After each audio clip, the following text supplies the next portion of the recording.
উদ্বোধন হয়ে গেল ভারতের প্রথম হাইড্রোজেন ট্রেন। জল ভরলেই দৌড়বে 100 কিমি বেগে।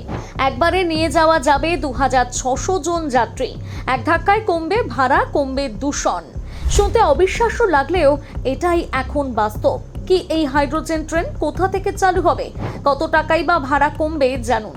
ভারতীয় রেলের ইতিহাসে নতুন অধ্যায় শুরু করে চালু হলো দেশের প্রথম হাইড্রোজেন ট্রেন। উদ্বোধন করলেন ভারতের প্রধানমন্ত্রী নরেন্দ্র মোদী। হরিয়ানার জিন থেকে সোনিপত রুটে চলবে এই আধুনিক ট্রেন।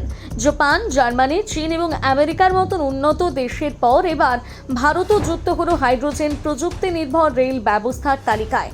ভারতীয় রেলের কাছে এটি শুধু একটি নতুন ট্রেন নয়, এটি ভবিষ্যতের পরিবহনের দিশা। সবথেকে বড় বিষয় হলো কিভাবে চলে এই ট্রেন। সহজ ভাষায় বললে, এই ট্রেনে হাইড্রোজেন ফুয়েল সেলের মাধ্যমে বিদ্যুৎ উৎপন্ন হয়। সেই বিদ্যুৎ দিয়ে চলে ট্রেনের মোটর। সবচেয়ে বড় বিষয়, এই প্রক্রিয়ায় ডিজেল বা কয়লার মতো ক্ষতিকর জ্বালানি পোড়ানো হয় না, ফলে ধোঁয়া বা বিষাক্ত গ্যাস নির্গত হয় না।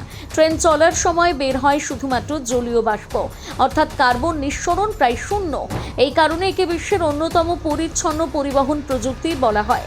ভারতীয় রেলের দাবি, এটি বিশ্বের অন্যতম শক্তিশালী হাইড্রোজেন চালিত ব্রডগেজ ট্রেন। এই ট্রেনে রয়েছে 2400 কিলোওয়াট ক্ষমতার শক্তিশালী ইঞ্জিন, 2টি হাইড্রোজেন পাওয়ার কার এবং 8টি আধুনিক যাত্রীবাহী কোচ। সব মিলিয়ে একসঙ্গে প্রায় 2600 জন যাত্রী ভ্রমণ করতে পারবেন।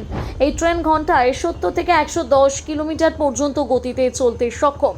জিন থেকে সোনিপত পর্যন্ত প্রায় 89 কিলোমিটার রুটে চলার সময় একাধিক স্টেশনে থামবে এই ট্রেন।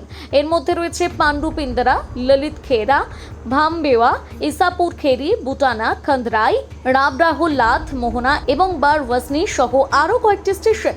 ভারতীয় রেল জানিয়েছে, এই প্রকল্প সফল হলে ভবিষ্যতে দেশের আরও বিভিন্ন রুটে হাইড্রোজেন ট্রেন চালানো হবে। বিশেষ করে পর্যটন কেন্দ্রিক ও পাহাড় রুটে এই প্রযুক্তি ব্যবহার করার পরিকল্পনা রয়েছে। শোনা যাচ্ছে আগামী দিনে কালকা সিমলা রুটে এই ধরনের ট্রেন চালানোর ভাবনা রয়েছে। অর্থাৎ ভবিষ্যতের ভারতীয় রেল আরও পরিবেশ বান্ধব, আধুনিক এবং প্রযুক্তি নির্ভর হতে চলেছে।